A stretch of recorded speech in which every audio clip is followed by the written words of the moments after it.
नमस्कार. माझ्या समोर श्रीयाणी सौ हांडे, सातारा सदर बाजार या ठिकाणी त्यांचं सृष्टी मिसळ नावाचं हॉटेल आहे. सारिकतांची ओळख सांगायची म्हणजे व्यावसायिक हॉटेल व्यावसायिक आहे आणि पहिल्यापासून थोडीशी म्हणजे व्यायामाची आवड असल्यामुळं सुरुवातीला रनिंग, त्याच्यानंतर मॅरेथॉनमध्ये पार्टिसिपेट होणं, रनिंग करता करता सायकलवरती प्रवास कधी सुरू केला मला माहीत नाही, पण सांगायला अभिमान वाटतो की जिद्द, चिकाटी, परिश्रम आणि संयम यांची कसोटी घेणारे इव्हेंट म्हणजे असा इव्हेंट आहे. 600 किलोमीटर सलग आपण सायकलिंग करायचं असतं. ते 200, 300, 400 आणि 600 किलोमीटरची तो इव्हेंट असतो आणि सारिका तुम्ही पूर्ण करून सातारा जिल्ह्यामध्ये पहिला SR म्हणून तुम्ही हा मान पटकावलेला आहे. पहिल्यांदा तुमचं अभिनंदन. एकंदरीत आपला अनुभव ऐकायचा आहे आम्हाला, यासाठी आम्ही आलो. पुढे BRM म्हणजे माझ्यासाठी खूप टफ गेलंय. सायकलिंगची जी ओढ आहे ती मला लागली. जवळजवळ 5-6 वर्ष झाले असेल मला सायकलिंग क्षेत्रात ओढ लागली. आणि असंच मी एकदा नाळे सर आपले कोरेगाव सायकल प्रेमी फाउंडेशनचे सदस्य म्हणून आहेत कोरेगावमधले नाळे सर म्हणून, त्यांना मी आपले असेच म्हणाले होते की मला 200 किलोमीटर, मला बोलले की सारिका तुला 200 किलोमीटर BRM करायचं आहे का. मला काय माहित नव्हतं आता BRM म्हणजे काय असतं. एक राईड म्हणून मी तुमच्या संग येणार म्हटलं, करा माझं रजिस्ट्रेशन. आणि मग नाळे सरांनी रजिस्ट्रेशन केलं. त्यावेळेस सातारा हिलची प्रॅक्टिस चालू होती रनिंगची आणि तिथं पण मी रजिस्ट्रेशन केलं होतं. पण म्हटलं आता BRM काय प्रकारे पहिलं जाऊन बघून तर येऊ, निदान जे क्वालिफाय झाले तर क्वालिफाय नाही तर डिस्क्वालिफाय, दोन्ही पण मला मान्य होत्या. आणि मग बाकीच्या ग्रुपमधल्या सदस्यांना मी सांगितलं की आता आपण सगळेजण बघूयात BRM काय असतं, आपण करून बघूयात, पार्टिसिपेट करून बघूयात. ठीक आहे मला म्हणाले, पण तू एकटी आहेस कसं जाणार, सगळे लोक जेंट्स आहेत, तू एकटीच आहे, तुला मदत काही लागली तर. नाही म्हणलं मला करायचंच आहे, मला काही हे नाही म्हणलं, तुम्ही सगळे असताना मला कशाची गरज नाही लागणार आहे. मग मी आपली अशीच पार्टिसिपेट झाले. इथनं कराडला गेलो. रात्रीचं 6 वाजता पहाटे, शनिवारी पहाटे 6 वाजता आमची 200 किलोमीटरची राईड चालू झाली आणि आम्हाला टायमिंग दिला होता 13 तासांचा. म्हणजे वेळेमध्ये पूर्ण करायचं असते. अगदी वेळेमध्ये, कट ऑफ टाइम मध्ये त्यांनी पूर्ण करायची असते. म्हणजे एकदा 5 मिनिटं किंवा 10 मिनिटं, मिनिटभर जरी लेट झालो तरी डिस्क्वालिफाय त्यांचा हे येतो. आणि मग म्हणजे त्यावेळेस इतकं वातावरण खराब होतं. नागज आम्हाला दिलं होतं, नागज फाट्यावरनं परत रिटर्न माघारी पलूस तासगाव. इतकं भयानक वातावरण होतं आणि म्हणजे आम्ही प्रवास चालू केला. चालतोय म्हणजे असं गप्पा गोष्टी इकडच्या तिकडच्या. दीक्षित सर, नाळे सर, आप्पासाहेब मोरे, बापू नव्हते त्यावेळेस आणि एवढ्या सगळ्यांमध्ये मी एक लेडीज होती.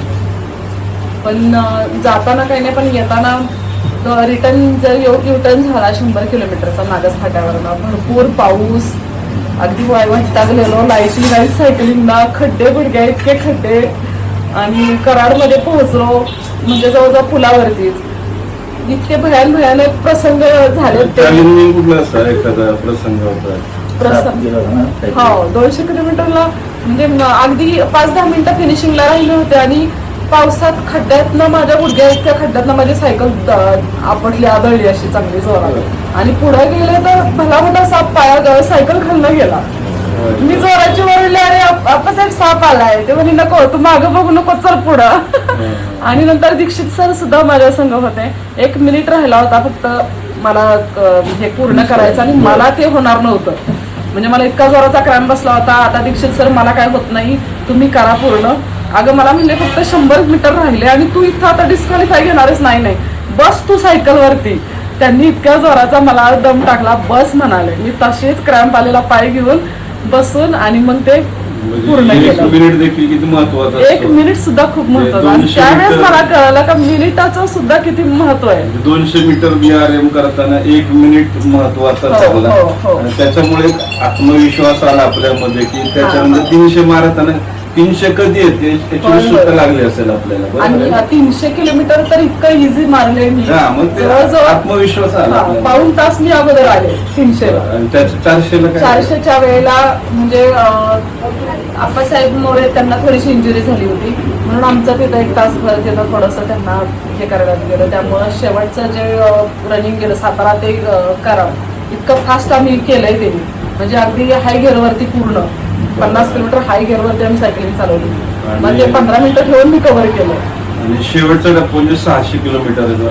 600 किलोमीटर आम्हाला म्हणजे साहेब असं म्हणाले की एक सातारा ते कोरेगाव असं 2 व्हीलर 4 व्हीलर मी ट्रॅव्हल करायला सुद्धा नको नको वाटतं. वाटतं ना. आता आमचं गाव किती 250 किलोमीटर आहे. 250 500 किलोमीटर होतात. तर 4 व्हीलर घेऊन जायला नुसतं 250 जायला तर नको वाटतं. कंटाळवाणं. म्हणजे 6 ते 7 तास प्रवास करायला तर नको वाटते. 600 4 व्हीलरला किलोमीटरचा प्रवास सायकल वरती करायचा आपल्याला. बेकार बेकार म्हणजे ते ऐकून सुद्धा आहे ना तिला पहिल्यांदा म्हणतात हे ऐकून म्हणते नको करूच तू. ती म्हणजे नाही मला करायचं ते करायचं ते. 200 किलोमीटरला जसं सापण दर्शन दिलं हो. पावसानं आपली परीक्षा बघितली आणि 600 किलोमीटर पूर्ण करताना काहीच वाटलं नाही आपल्याला. पण सातारा जिल्ह्यातली पहिली महिला SR झाल्याचा एक वेगळा आनंद आपल्याला भरपूर मोठा आनंद. म्हणजे वास्तविक सर्व जे आपल्या ग्रुपमध्ये जे सगळे सदस्य आहेत त्या सर्वांचं सदिच्छा तुमच्या घरच्यांचं पाठबळ आणि याच्यामुळे तुम्ही SR पहिला महिला सातारा जिल्ह्यातल्या झाला. आणि मला सगळ्यात जास्त माझ्या ग्रुपनं म्हणजे कोरेगाव सायकल प्रेमी फाउंडेशनच्या सगळ्या सदस्यांनी जेवढे SR साठी उतरले ते सगळ्यांनी मला भरपूर सपोर्ट केला आणि त्यामुळे मी हे SR कम्प्लीट केलंय. बरं आता SR नंतर पुढे आपल्याला आणखी काय काय अशी आता ऑक्टोबर महिन्यामध्ये LRचं 1200 किलोमीटर LR आहे. गेल्यावर 1200 किलोमीटर पूर्ण करणार तर आहे ती मी ऑक्टोबर मध्ये 1200 किलोमीटर LR करणार. मी नको म्हणतोय पण ती करणार आहे. आणि आता ते मनात आणल्यानंतर नाही आता हा शेवटचा एकच टप्पा राहिलाय तेवढा एक केला म्हणजे माझं सायकलिंग प्रॉपर संपलं. हे सगळं जे आपण करताय ना ते हा. तुम्ही पंढरपूरची वारी करताय सायकल वारी करताय. मागच्या सायकल वारीला एक वेगळा अनुभव आलेला तुमचा हात फ्रॅक्चर होता पण त्यातनंही पांडुरंगानं बोलवून मी घेतलं बळे सरांना तुम्हाला. फोन केला होता.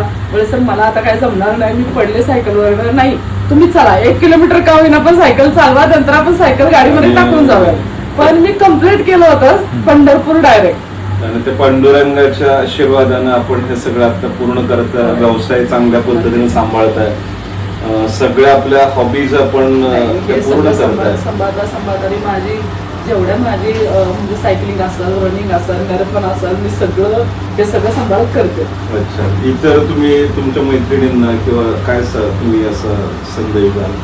आणि असा मी संदेश असा आहे की आपण पण म्हणजे कुटुंब बघता बघता नुसतं कुटुंबच नाही आता आपण कुटुंब बघतोच आहे घर संसार चालूच आहे पण त्याच्याबरोबर आपण आपल्या इच्छा नाही मारल्या पाहिजेत. जे काही असेल ते केलं पाहिजे. तुम्हाला ज्या क्षेत्रात तुम्हाला आवड आहे ते तुम्ही मनापासून केलंच पाहिजे आणि आवड असेल तर सवड नक्कीच भेटते. अच्छा. तर आपल्या याला शुभेच्छा Thank you. आपल्याला आहेत. धन्यवाद. थँक्यू. थँक्यू.